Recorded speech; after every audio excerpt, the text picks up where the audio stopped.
थोडक्यात वाचलो नाही तर आज मला मगरीने खाल्लंच असतं. तर जय महाराष्ट्र मित्रांनो, आज होता मंगळवार, आपल्याला होती सुट्टी. तर मी चाललेलो मिरजला. आपला आशिष भाऊ बोलला या आंबेडकर उद्यानमध्ये आपण आज रील बनवू. थोड्या वेळानंतर मी मिरजत पोचलो आंबेडकर उद्यानमध्ये आणि इथला आपले आशिष भाऊ आलते आणि आप्पा काय गजनी होऊनच आलता. डोक्यावर एक केस बी नव्हता. आम्ही निघलो उद्यानमध्ये आणि अजून आपले मित्र रोहित आणि नदीम काय आले नव्हते. तेवढ्यात म्हणलं उद्यान पूर्ण फिरून घेऊया. आतमध्ये आलो तर एवढं वातावरण मस्त होतं, हिरवंगार जिकडं बघल तिकडं. आणि इथं होती पाण्यात मगर. मला वाटलं ही मगर खरीच आहे, पण खरी नव्हती. आणि इकडं आपला गोरीला भाऊ गपचूप बसलेला जंगलामध्ये. आणि इकडं आलो तर बघतोय मामा तर मस्तपैकी ह्या मुलाला खेळवत होते. आणि हे बघून मी काय मागं पडतोय का, मी बी गेलो वरती आणि लागलो उड्या मारायला हानकी बडीव करत.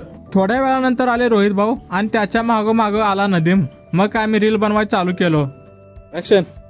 मुझे मशहूर बनना है, अच्छे कर्म करके किसी का कल्याण हुआ है, पूरे झेंडे गाड़ के रील्स बनवत होतो तेवढ्यात पाऊस आला आणि पावसामध्ये आम्ही सगळेजण भिजलो आणि एका ठिकाणी येऊन सगळेजण गपचूप बसलो आणि आमचं रील बनवायचं काम थांबलं. आणि इकडे पाऊस तर लय जोरात चालू होता आणि पाऊस बिऊस झाला आणि भुका तर लय लागलेल्या. मग काय आलो भेळ खायला. सगळ्यांनी भेळ घेतली. भेळ बघून वाटलं लय चांगली असेल, पण काय चांगली काय नव्हती, कशी बशी खाल्ली. आणि मग आणि आलो उद्यानमध्ये रील बनवायला.